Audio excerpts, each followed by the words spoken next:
Bienvenue dans cette édition du 28 mars 2020. C'est le 12 minutes de TV5 Monde, avec toujours la pandémie de coronavirus à la une de l'actualité mondiale. La France confinée, 15 jours de plus. C'est l'annonce faite par le Premier ministre Édouard Philippe. Les villes resteront désertes, les rues vides jusqu'au 15 avril prochain au minimum. Selon certains épidémiologistes, le pic de la pandémie en France devrait intervenir aux alentours du 5 avril, pas avant. Et puis le patron de l'Organisation mondiale de la santé s'est exprimé. Plus de 600 000 personnes dans le monde sont infectées. Et surtout, il a pointé des problèmes d'approvisionnement en matériel qui font peser des risques énormes sur les populations. La pénurie chronique mondiale d'équipements de protection est désormais l'une des menaces les plus urgentes pesant sur notre capacité collective à sauver des vies.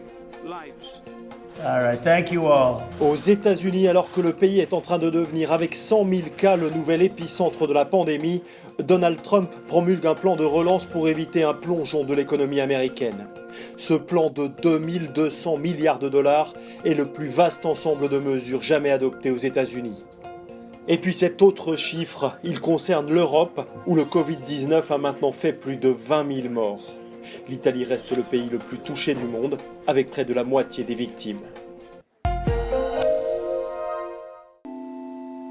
Le pape François marche seul, sous la pluie. Le parvis de la basilique Saint-Pierre à Rome n'a jamais été aussi vide. Un office à huis clos, c'est une première dans l'histoire de la papauté. Il faut dire que la situation est inédite. Avec plus de 1000 victimes du Covid-19 dans la seule journée d'hier, l'Italie vient de battre un tragique record, le pire bilan depuis le début de la pandémie. Et selon les soignants, les chiffres sont encore en dessous de la réalité. Le nombre de sujets infectés est sûrement plus élevé que ce qui ressort officiellement, car il y a des patients qui se sont mis en quarantaine sans avoir été testés. Donc le nombre de personnes infectées est bien plus élevé que ce qui a été dit. Partout dans le pays, les services de réanimation sont pleins à craquer, les soignants débordés. En Lombardie, la zone la plus touchée, civils et militaires italiens construisent à la hâte un hôpital de campagne. Il offrira 100 lits de réanimation supplémentaires. La collaboration entre nous, les militaires et la population de Bergame est exceptionnelle. Nous avons lancé un appel et ils se sont précipités en masse pour nous aider. Sans eux, nous n'aurions pas pu le faire aussi rapidement. La collaboration avec le reste de l'Europe, en revanche, ne se passe pas aussi bien. Le Premier ministre italien Giuseppe Conte a eu des mots très forts pour ses homologues. Si l'Europe ne se montre pas à la hauteur de ce défi sans précédent, dit-il, l'édifice européen tout entier risque de perdre sa raison d'être. C'est la question du verre à moitié vide ou à moitié plein. L'Europe est-elle unie ou divisée face à la crise du coronavirus? Il faut bien dire que tout avait mal commencé, chaque pays jouant le chacun pour soi avant de se rendre compte que personne n'allait s'en sortir seul. Il n'y a pas 27 virus, mais un seul. Et c'est ce que Ursula von der Leyen, la présidente de la Commission européenne, a encore rappelé en substance cette semaine. Alors, sur le plan économique, il faut bien dire que les 27 n'ont pas lésiné. Ils ont décidé cette semaine de mettre au frigo le fameux pacte de stabilité qui oblige les États à ne pas s'endetter de trop. Autrement dit, Bruxelles dit à chaque pays, vous pouvez dépenser ce que vous voulez. C'est un tabou inouï qui vient de tomber, un tabou certes, mais ce n'est pas encore de la réelle solidarité. C'est pour cela que 9 pays, dont la France, ont proposé de créer des corona-obligations. Autrement dit, avoir recours à une espèce d'emprunt qui va permettre aux pays les plus forts d'aider les plus faibles. Mais là, des pays comme l'Allemagne et les Pays-Bas rechignent. Ils l'ont dit d'ailleurs cette semaine au dernier Conseil européen qui s'est tenu en visioconférence. Conseil qui a décidé de ne rien décider et qui a demandé au ministre des Finances d'y réfléchir. Le problème, c'est bien sûr que les citoyens européens, et notamment les Italiens, aient l'impression aujourd'hui d'être davantage aidés par les Chinois que par l'Europe. Ce sont les populistes qui se frottent les mains. Il y a quelques jours, l'ordre de confinement est tombé sans prévenir. La capitale indienne est à l'arrêt, les transports aériens sont interdits. 2000 touristes français se retrouvent bloqués dans le pays. L'ambassade de France a mis en place une cellule de crise. Ambassade de France, bonjour. Est-ce que vous pouvez me redonner votre nom de famille ? Hugo Serras fait partie de cette unité spéciale qui travaille 7 jours sur 7 pour rapatrier ses ressortissants coincés à 7000 km de la France.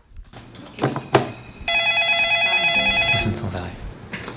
500 appels par jour en moyenne pour Hugo et son équipe. L'urgence, c'est de répertorier, mais aussi de rassurer les Français. On a des gens qui sont paniqués, qui sont dans des petits villages, à des endroits où ils ne peuvent plus sortir et faire des courses eux-mêmes, où c'est les autorités qui leur distribuent la nourriture. Donc des situations qui deviennent inquiétantes, anxiogènes, difficiles. Plus l'épidémie de coronavirus progresse, plus les étrangers sont pointés du doigt. Comme ici dans le Rajasthan. Sur ces images filmées par des Français en vacances, on voit une affiche collée sur le mur de leur hôtel.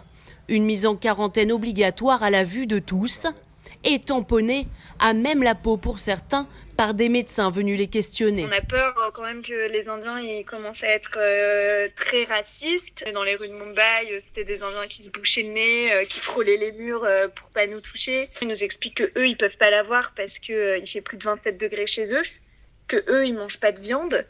Et que du coup, c'est les étrangers qui le ramènent. À l'ambassade, les services ont bien ressenti l'urgence de la situation. Chaque matin, on fait le point sur les cas les plus urgents, un véritable casse-tête logistique. Beaucoup d'entre eux sont dans le Kerala, où il y a l'aéroport de Cochin. Vous avez des Français qui sont répartis sur l'ensemble de l'immense territoire indien, alors qu'il n'y a plus de transport ferroviaire, routier. Donc l'ambassade organise des moyens, des bus à fret, pour aller chercher les uns les autres, pour les ramener sur les points d'appel. L'ambassade de France en Inde s'est engagée à rapatrier tous ceux qui le souhaitaient. Les premiers vols au départ de New Delhi sont prévus début de semaine prochaine. Et puis nous l'avons appris hier, le correspondant de TV5 Monde en Algérie a été arrêté. Le journaliste Khaled Drareni a été placé sous mandat de dépôt. La cour d'Alger lui reproche sa couverture des manifestations du Irak, le mouvement de contestation. Il est poursuivi pour incitation à attroupement non armé et atteinte à l'intégrité du territoire national. Une arrestation qui intervient alors que l'Algérie est en pleine crise sanitaire. Masque sur la tête et gants de protection, ces bénévoles se préparent pour une nouvelle journée d'action. À leur tête, Ouria, la présidente d'une association d'aide aux plus démunis. Tous les matins, le petit groupe se rend dans les quartiers populaires d'Alger pour sensibiliser les habitants sur l'épidémie de coronavirus, mais aussi pour apporter un peu d'aide. Nous allons à la rencontre des personnes qui ne peuvent pas quitter leur domicile. Des personnes âgées qui ne peuvent pas aller à la banque pour retirer de l'argent, ce genre de choses. Pas toujours facile de convaincre tout le monde des dangers du virus. Certains habitants refusent le contact, d'autres qu'on leur prenne la température. Mais ces bénévoles ne se découragent pas. Le président algérien a bien promis d'allouer une aide exceptionnelle pour le combat face à l'épidémie. Mais en attendant, les hôpitaux manquent déjà de matériel. Alors les initiatives citoyennes sont indispensables. Un moyen de lutter contre la faiblesse du système de santé. C'est un devoir que nous avons, ce n'est pas un privilège ou une faveur. Il est de notre devoir de nous tenir aux côtés de notre pays en crise. La solidarité comme rempart au virus qui continue de se répandre dans le pays, avec officiellement plusieurs centaines de personnes contaminées.